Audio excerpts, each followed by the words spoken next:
U ovom prostoru, posebno na području Kozare i Potkozarja, istoriju je obilježila stalna borba čovjeka protiv sile i nepravde i veliko stradanje naroda, naročito srpskog, tokom Drugog svjetskog rata i antifašističke borbe.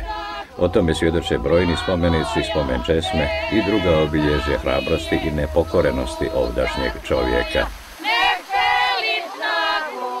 Sjećanja i uspomene na to vrijeme se čuvaju i njeguju, a 24. april, dan kada je 1945. godine Gradiška oslobođena od okupatora, ustanovljen je kao dan opštine.